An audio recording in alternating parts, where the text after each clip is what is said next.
Join বন্ধুরা, আজ অষ্টমী। অষ্টমীর শুভেচ্ছা সকলকে। সবাই ভালো করে পুজো কাটাও। কিছু কথা বলবো বলে আজ ভিডিওটা। নর্মালি ভিডিও, কোনো স্টাডি ব্লগ বা কোনো রকম ব্লগ না। তো কীভাবে শুরু করবো আমি জানি না, আর কীভাবে শেষ করবো সেটাও জানি না। তো যেটুকুনি বলবো, যেটুকুনি এখন চলছে ভেতরে বা যেটুকুনি এখন সিচুয়েশন, সেটুকুনি বলার চেষ্টা করব। তোমরা ম্যাক্সিমাম যারা আমার ভিডিও দেখো তারা জানো যে আমি প্রধানত ডাব্লিউবিসিএস জন্য প্রিপারেশান নিচ্ছি। আর ডাব্লিউবিসিএস সাধারণত যারা জানে, যারা জানে না তারা হয়তো ভাবে 1-2 বছরে ঠিক করে পড়াশোনা করলে হয়তো পেয়ে যাবে, কিন্তু এটা অনেকটা লং প্রসেস। মিনিমাম তার 4 থেকে 5 বছর, আরও ম্যাক্সিমাম 6-7 বছর তো লেগে যায়। তো সেই জন্যই মোটামুটি, আর উল্টে আরও এক্সাম হয় না, যে লাস্ট 2 বছর ধরে তো এক্সামই হচ্ছে না। তো যেহেতু আমার ডাব্লিউপিএসআই একটা এক্সাম আছে, যেটা ওয়েস্ট বেঙ্গল পুলিশের মধ্যে সাব ইন্সপেক্টর, তো সেই এক্সামের জন্যই প্রিপারেশানটা নিই আর প্রিপারেশানটা চালাচ্ছি আপাতত। তো শুরুটা হয়েছিল 2024 সালের ফেব্রুয়ারি মাসের 18 তারিখ সম্ভবত ডাব্লিউপিএসআই নোটিশ দেয়। তো সেদিন খুব খুশি হয়েছিলাম যে নোটিশটা দিল আর সময় পাচ্ছে হাতে। মানে তখন আমি পড়াশোনাটা ঠিকঠাকভাবে শুরু করেছিলাম। আমার অ্যাকচুয়াল প্রিপারেশান শুরু হয় 2024 থেকেই। 2023-এ আমি প্রিপারেশান শুরু করেছিলাম, কিন্তু 2023-এ অনেক মানে কিছু এদিক ওদিকের জন্য প্রিপারেশানটা সারা বছর একদমই চালু হয়নি, ঠিকঠাক করে হয়নি, করতে পারিনি। তো বাড়ি থাকলে অনেক সমস্যা হয়, তো সেগুলো পার্সোনাল বিষয়, সেগুলো নিয়ে আলোচনা করছি না। তো মা বললো যে বাইরে চলে যায়, 1-2 বছর ঠিকঠাক করে প্রিপারেশান নে, তারপরে যদি ইচ্ছা হয় বাড়িতে আসবি। তো সেই জন্যই বাড়ির থেকে দূরে থাকা, দূরে পড়াশোনা করা, কারণ এখানে কোনো ডিস্ট্র্যাকশান নেই, ঠিকঠাকভাবে আমি পড়াশোনা করতে পারি। আর তো যাই হোক, টপিকে আসি যে 2024-এর 18 তারিখ, 18 ফেব্রুয়ারি নোটিশ বেরোয় ডাব্লিউপিএসআই। তারপরে সম্ভবত এপ্রিলের দিকে, আগে পৌঁছে হতে পারে, সম্ভবত এপ্রিলের দিকে আমাদের ডাব্লিউপিএসআইয়ের ফর্ম ফিল আপ হয়। তো 18 তারিখ থেকে মোটামুটি প্রিপারেশান ঠিকঠাকভাবে শুরু করে দিই। আর ফর্ম ফিল আপ হওয়ার পর থেকে তো প্রিপারেশান চলতে থাকে। তো মোটামুটি ভেবেছিলাম যে পুজোর আগে, মানে 2024-এ পুজোর আগে সেপ্টেম্বরের আশেপাশে হয়তো এক্সাম হয়ে যাবে, সবাই তাই ভেবেছিল। তো যেহেতু কেস হয়ে যায়, ওবিসি কেস নিয়ে একটা ঝামেলা চলছে রাজ্যে, তো কেস হয়ে যায়, কেস হওয়ার পরে এক্সামটা ডিলে হতে থাকে। তারপরে ভাবি যে হয়তো পুজোর, ভাবি কি মানে সবাই বলছিল ইউটিউবে ভিডিও বা নিজেরাও একটা আইডিয়া করেছিলাম যে ডিলে হলেও পুজোর পরে ঠিকই হবে এক্সাম, নভেম্বরে কিংবা ডিসেম্বরে। তো গতবার পুজোটাও এই ভেবেই যে প্রিপারেশান, এক্সাম আছে তো প্রিপারেশান চালিয়ে যেতে হবে, সেইভাবেই মোটামুটি পুজোটা কাটাইনি ঠিকঠাকভাবে। তো সেটা নিয়ে কোনো রিগ্রেট নেই, কোনো ব্যাপার না। পুজো সারা জীবনই পুজো কাটিয়ে এসেছি, একটা পুজো না কাটালে কি এসে যায়, কিন্তু একটা এক্সাম ম্যাটার করে। তো পুজোটা নভেম্বর, এক্সামটা নভেম্বর বা ডিসেম্বরে হওয়ার কথা ছিল। তো তার মাঝেই আমি ইউটিউবটা শুরু করি, যে পড়াশোনার সাথে সাথে যদি একটা ছোট্ট চ্যালেঞ্জ নিয়ে বা সেটাকে রেকর্ড করে যদি ডকুমেন্ট করতে পারি, সেই জন্যই ইউটিউবটা শুরু করা। তো সেখান থেকে কোনো এক্সপিরিয়েন্স ছিল না আগে যে ইউটিউবটা কীভাবে কী করব। তো প্রথম ভিডিও দেখলে বুঝতে পারবে যে কিছুই এডিটিং ফেডিং বা ভয়েস একদমই বেকার, নর্মাল। তো সেখান থেকে শুরু হয় যাত্রা। তো মোটামুটি 75 ডেজ চ্যালেঞ্জ নিয়েছিলাম আর কন্টিনিউ চলে, খুব ভালো প্রিপারেশান চলছিল। তো ভেবেছিলাম হয়তো ডিসেম্বরে এক্সাম হবে, তো ডিসেম্বরে এক্সাম হলো না। তারপরে ভাবলাম হয়তো জানুয়ারিতে এক্সাম হবে, সেটাও হলো না। তো 75 ডেজ কমপ্লিট হয়ে গেল। তারপরে বাড়ি গেলাম কয়েকদিন ছুটির জন্য, সেখান থেকে সরস্বতী পুজো, এসব মোটামুটি 1-1.5 মাস এদিক ওদিক করতে করতে পড়াশোনাটা নর্মাল হচ্ছিলো। তারপর আবার আসলাম, আবার মোটামুটি ভাবলাম যে মানে টেন্টেটিভ নোটিফিকেশান দিয়েছিল আমাদের পিএসসি থেকে যে ডাব্লিউবিসিএস হতে পারে পুজোর আগে, সেপ্টেম্বর অক্টোবরের দিকে, মানে অক্টোবর না, মানে সেপ্টেম্বরের দিকে এক্সাম হতে পারে। তো মোটামুটি ভাবলাম যে ঠিক আছে, আমার হাতে মোটামুটি এখন 6 মাস আছে, তো প্রিপারেশানটা চালিয়ে যাই, যতটা কমপ্লিট হয়। পিলিটা ঠিকঠাকভাবে দেবো। প্রথম পিলি 2024-এ দিতে পারিনি, কারণ হয়নি এক্সাম, দেবো কীভাবে। তো 2024-এ এক্সামটা ভেবেছিলাম ঠিকঠাকভাবে হয়তো দিতে পারবো 2025-এ এসে। তো আর সাথে WPSI ছিল। WPSI আর WBCSটা অনেকটা সিমিলার এক্সাম, শুধু মেন্সটা আলাদা। মেন্স WPSI এর জিএসের পার্টটা ডিসক্রিপটিভ হয়, তাছাড়া সবই সেম। আর WPSI শুধু মাঠ আছে, মাঠটা খুব একটা কঠিন না, 3 মিনিটে হয়তো 800 মিটার। তো কনস্টেবলের মতো অতটা কঠিন না, কঠিন সবই, মাঠ মানেই কঠিন, কিন্তু কনস্টেবলের মতো অতটা কঠিন না। তো ওটা আমার মনে হয়েছে যে হয়ে যাবে। তো WPSI প্রিপারেশন চালাতে থাকি, সাথে WBCS বই কিনি, বিভিন্ন নোট, পড়ার টেকনিক পাল্টাই। তো এইভাবে প্রিপারেশনটা চলতে থাকে।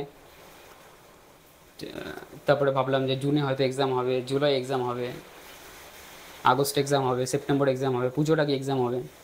তো এইভাবে ডিলে হতে হতে হতে হতে ফাইনালি WPSI নোটিফিকেশান দিল যে 2 মাস পরে অক্টোবরের 12 তারিখে হয়তো এক্সাম হতে পারে। তো ডেট দেওয়ার পর থেকে তো প্রিপারেশন খুবই সুন্দর চলছে, একদম তুঙ্গে। হ্যাঁ, মাঝে কয়েকদিন সমস্যা, এটা সবারই, এটা কমন ব্যাপার, সমস্যা বা 2-4 দিন পড়াশোনা থেকে ডিট্যাচ, ওটা হতেই পারে। তবু মোটামুটি প্রিপারেশান ঠিকঠাক চলছিল। আর তারপরে কত 15ই সেপ্টেম্বরের কি বা ওই আশেপাশে, যাই হোক আমার এক্স্যাক্টলি মনে পড়ছে না এখন, তো ওই আশেপাশে ডেট দেয় যে অ্যাডমিট কার্ড সেপ্টেম্বরের 28 তারিখে দেবে। তো তখন থেকে তো আরও প্রিপারেশান সুন্দর চলছে, মানে এখন রিভিশন পিরিয়ড চলছে, মোটামুটি এক্সাম প্রিপারেশানটা ঠিকঠাকই চলছে। আর ঠিকঠাক চলছে বলতে মকের রেজাল্ট আমি সাধারণত শেয়ার করি না, কিন্তু আজকে স্ক্রিনে দেখতে পাবে, হয়তো শেয়ার করে দিয়েছি। মোটামুটি আমার দিক থেকে যা মনে হয় যে অ্যাভারেজ নাম্বার ঠিক আছে, কাট অফ হয়তো ক্লিয়ার হওয়ার মতো মকগুলো দিচ্ছিলাম, রেজাল্ট আসছিল। এবার এক্সাম হলের সিচুয়েশন আর ঘরের সিচুয়েশন অনেকটাই আলাদা, অনেকটাই ডিফারেন্ট, আকাশ পাতালের ডিফারেন্স। তো এক্সাম হলে গিয়ে কী হতো সেটা জানি না, তবে আমাদের হাতে যেটা সেটা হলো প্রিপারেশান ঠিকঠাকভাবে চালিয়ে যাওয়া। তো সেটাই করছিলাম, আপ অ্যান্ড ডাউন থাকে। তো মোটামুটি প্রিপারেশান ঠিকঠাক চলছিল, আমার দিক থেকে মনে হচ্ছিল যে হ্যাঁ, প্লিজ জন্য আমি ঠিকঠাকভাবে প্রিপারেশানটা চালাতে পেরেছি বা চলছে। তো এক্সাম ডেট অক্টোবরের 12 তারিখে। আর রিভিশন অঙ্কে একটু উইক ছিলাম, অঙ্কটাও মোটামুটি কভার করে নিয়েছি। জিএসের পার্টটা, জিকের পার্টটা, রিজনিং ঠিকঠাক ছিল, রিজনিং নিয়ে হয়তো ভাবছিলাম না। তো মোটামুটি প্রিপারেশান ঠিকঠাক চলছিল, আর মকের রেজাল্টও ঠিকঠাক আসছিল। তো এইভাবেই চলতে থাকে প্রিপারেশান। আর গত 21-22 তারিখে হয়তো একদম ফাইনাল নোটিশ দিল যে 28 তারিখে আমাদের 28 সেপ্টেম্বর অ্যাডমিট কার্ড দেবে। তো 28 তারিখ সকালবেলা আমি অ্যাডমিট কার্ডটা খুলতে যাই, মানে অ্যাডমিট কার্ডটা ডাউনলোড করতে যাই PRB ওয়েবসাইটে। তো গিয়ে আমার registration number, date of birth দিয়ে খুলতে গেলাম। তো খুলে দেখি একটা প্রবলেম, সেটা হলো নাম আর সিগনেচার মিসম্যাচ। আমি হয়তো ভেবেছি টেকনিক্যাল ইস্যু। তো আমার বন্ধু যে এখানে থাকে অমিতকে ফোন করলাম, আরেকটা বন্ধু বাড়িতে সুশোভনকে ফোন করলাম যে ভাই এরকম রকম বলছে, কী করব। ওরা নাম্বার নিল, রেজিস্ট্রেশন নং নিল, ডেট অফ বার্থ নিয়ে চেক করলো, ওদেরও সেম দেখাচ্ছে। তারপর ভাবছিলাম হয়তো সার্ভার ডাউন হতে পারে, টেকনিক্যাল ইস্যু। সারাদিন দেখে যাচ্ছি। এসব করতে করতে মোটামুটি বিকাল হলো, তখনও দেখছি সেম প্রবলেম। ততক্ষণে ইউটিউব ঘাটা হয়ে গেছে, আর তখন দেখছি যে অনেকেরই এই সেম প্রবলেম। তো মোটামুটি ঘেটে দেখলাম যে এই প্রবলেমটা আরও অনেকেরই হচ্ছে। তো একটা গ্রুপ ক্রিয়েট করা হয় যাদের এই প্রবলেম। তো EWS নিয়ে অনেকের সমস্যা ছিল, আদার ব্যাকওয়ার্ড ক্লাস, যেটা যেই কোটা নিয়ে যে সমস্যাটা। তো ওদের যা সমস্যা ছিল, ওদের ডাউনলোড হয়ে যাচ্ছে অ্যাডমিট কার্ড, কারোর URA হচ্ছে, অথবা অনেকের EWS হয়ে গেছে। তো মোটামুটি ওটা পরীক্ষা দিতে পারছে, কিন্তু যাদের নাম সাইন মিসম্যাচ অথবা ঠিকঠাক হচ্ছে না, এরকম কিছু ইস্যু আছে, সেইগুলো একদম অ্যাডমিট কার্ড বাতিল করে দিয়েছে। তো তখনও হোপ ছাড়িনি, ভেবেছিলাম যে হয়তো PRBতে অফিসে গেলে হয়তো হয়ে যাবে, কিংবা কোনো সলিউশন আছে, স্বাভাবিক সলিউশন থাকারই কথা। কারণ রেলের এক্সাম বা SSCর এক্সামে ওদের দেয়, এডিট উইন্ডো দেয়, আর মেলও করে দেয় কোথাও ভুল থাকলে। কদিন আগে একটা রেলের কি একটা এক্সাম ছিল, তো ওখানে দেখলাম ওরকম এডিট উইন্ডো দিয়েছে, আর মেলও করে দিয়েছে যে তোমার অ্যাডমিট কার্ড মানে তোমার যেই অ্যাপ্লিকেশন অ্যাকসেপ্টেড। তো পিআরবির এরকম কিছুই নোটিফিকেশন দিয়েছিল না, এডিটন্ডও দিয়েছিল, কিন্তু যদি বলা না হয় যে কোথায় ভুল আছে, কেউই সাধারণত দেখবে না, কারণ প্রায় 1.5 বছরের বেশি হয়ে গেছে আমরা অ্যাপ্লিকেশন জমা দিয়েছি। তো কারোরই মাথায় আসবে না যে ভুল হয়েছে কি সংশোধন করতে হবে, তো সেটা আর খুলে দেখা হয়নি, সেটা খুলে দেখলে হয়তো ঠিক হয়ে যেত। তো 28 তারিখ এরকম হওয়ার পরে 29 তারিখ, 28 তারিখ রবিবার ছিল সম্ভবত, আর 29 তারিখ মোটামুটি গ্রুপে যারা এরকম সমস্যা ছিল সবার সাথে এক হয়ে একসাথে কথা বলে ঠিক করা হলো যে আমরা পিআরবিতে যাব। তো আজকে 30 তারিখ, গতকাল আমরা পিআরবিতে সকাল থেকে ছিলাম, সারাদিনই ছিলাম। তো ওখানে গিয়ে ওখানে যে স্যার, তার সাথে কথা হলো, উনি বললেন যে এটা ঠিক করা যাবে না, এটার কোনো উপায় নেই, এক্সাম আমরা দিতে পারবো না। তো বাদ বাকি সবাইও সেম। এবার বিষয়টা হলো যে এক্সাম দিতে পারবো না, এটা হলো ফাইনাল কথা। আর এক্সামটা যে একটা এক্সাম সেটা একদমই না। এক্সামটার জন্য আজ 2 বছর ধরে মেন্টালি, ফিজিক্যালি, সাইকোলজিক্যালি, ইমোশনালি সবভাবে জড়িত। কারণ 2 বছর ধরে ভেবে আসছি এই এক্সাম হবে, এই এক্সাম হবে, এই এক্সাম হবে, 2 মাস পরে হবে, 3 মাস পরে হবে, 4 মাস পরে হবে, আপ অ্যান্ড ডাউনস, এ ঝামেলা, ও ঝামেলা, এটা হচ্ছে না, ওটা হচ্ছে না। শুধু আমার না, সবারই, সব ক্যান্ডিডেট, সব অ্যাসপিরেন্ট যারা প্রিপারেশান নেয় সবারই সেম সমস্যা। তো আমি আলাদা কিছু না, আমি শুধু ভিডিওটা দেখাই বা যেটা হয় সেটা আমি শুধু বলি, এক্সপ্রেস করি। তাছাড়া এই লাইফটা, প্রিপারেশান জার্নিটা সবারই সেম। কেউ বলতে পারবে না যে আমার প্রিপারেশান জার্নিটা খুব স্মুথ ছিল, একটা সিঙ্গেল পার্সনও বলতে পারবে না এটা। কারণ আমরা জানি না যে আমাদের ফিউচারে কী হবে। পড়লে পরে যে চাকরি পাবো, পড়লে পরেই যে আমাদের কাট অফ ক্লিয়ার হবে, আমরা এক্সাম কোয়ালিফাই করতে পারবো, এর কোনো গ্যারান্টি নেই। কারণ যে একটা কথা বললাম যে ঘরে বসে পড়া আর এক্সাম হলের সিচুয়েশান পুরো আলাদা। তো গত 2 বছরের মানে আমার হাসি আসছে যে কি হয়ে গেল, ঠিক আছে।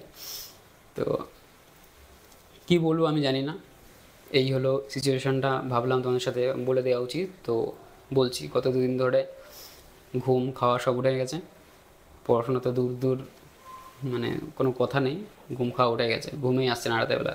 যাই হোক, ওসব কোনো ব্যাপার না। কিন্তু বিষয়টা হলো যে আমি এক্সাম দিতে, আমি বা আমাদের যাদের ক্যান্সেল হয়েছে তারা কেউ এক্সাম দিতে পারছে না। আসলে বিষয়টা হলো যে যদি গত বছর এক্সাম হয়ে যেত তো এতটা খারাপ লাগতো না, যে ঠিক আছে এক্সাম প্রথমবার আমি দিতে পারলাম না, পরের বছর বা 2 বছর পরে এক্সাম হবে। আর বিষয়টা হলো যে লাস্ট এক্সাম হচ্ছে 2021 সালে, এখন 2025 সালের শেষ, মানে প্রায় 5 বছর। মাঝে কেপিএসআর হয়েছিল 2023 সালে, কিন্তু ওটা আমার ছিল না, দেওয়া ছিল না। তখন প্রিপারেশন বললাম যে কিছুই না, তো এক্সাম আমি এর জন্য ইচ্ছা করে ফর্ম ফিল আপ করিনি। আমি খুব একটা বেশি ফর্ম ফিল আপ করি না, যেগুলো মনে হয় যে না আমি দিতে পারবো বা আমার পড়াশোনার মধ্যে আছে, সেইগুলো আমি চেষ্টা করি যে দেওয়ার, অথবা যেখানে মনে হয় যে আমার এক্সপিরিয়েন্স হবে এক্সামটা দিলে, সেই এক্সামগুলো আমি দিতে যাই। তাছাড়া আমি এক্সাম অতটা প্রেফার করি না যে এক্সাম দিতে যাবো, করবো। প্রিপারেশানটা মোটামুটি ঠিকঠাক হয়ে গেলে, সিলেবাস যখন এখন মোটামুটি ঠিকঠাক বলা যায়, তো আপাতত সামনে যে এক্সামগুলো আছে সবগুলোই ফর্ম ফিল আপ করবো, রেলের বলো বা স্টেটের বলো। এসএসসির দিকে আমি যাবো না, ব্যাঙ্কও না। তো এই হলো ব্যাপার। বিষয়টা হলো যে যখন লো ফিল হয় না, বা ডাউনফল হয়, বা কোনো খারাপ কিছু হয় আমাদের সাথে, তখন মনে হয় যে আমার সাথেই কেন হলো এই জিনিসটা। তো এখন সেই সেম সিচুয়েশান, যে আমার সাথেই কেন হতে হলো, এতদিন ধরে এত সিরিয়াসভাবে প্রিপারেশান করার পরে। তো যারা এক্সাম দেবে তাদের জন্য অনেক শুভকামনা, সবাই এক্সাম ভালো করে দাও। আমি দিতে পারলাম না এক্সামটা দিতে পারলে খুবই ভালো লাগতো। পরে দেখো, এক্সাম দিতে বসে ফেল করলাম, কোয়ালিফাই করলাম না, সেটা একটা আলাদা বিষয়, সেটা নিজেকে সান্ত্বনা দেওয়া যায় না আমি পারিনি, আরও ভালো করে পড়তে পারবো, আরও ভালো করে পড়াশোনা করতে হবে, এই একটা জোশ থাকে। কিন্তু এক্সামটাই দিতে পারলাম না, এটা খুবই খারাপ লাগছে এদিক থেকে। তো যারা এক্সাম দিচ্ছ তাদের জন্য অনেক শুভকামনা, ভালো করে এক্সাম দাও তোমরা, আর জানিও যে এক্সাম কেমন হলো। তো এটুকুনি। আর আপাতত কোনো ইচ্ছা, মানে কিছু ইচ্ছা করছে না, তো কমপ্লিটলি আমি একটু ব্রেক নিতে চাই। এসব থেকে দেখা যাক কী করি। ঠিক আছে, এইটুকুনি জানানোর ছিল তোমাদের। সবাই ভালো থেকো আর ভালো করে পুজো কাটাও। টাটা।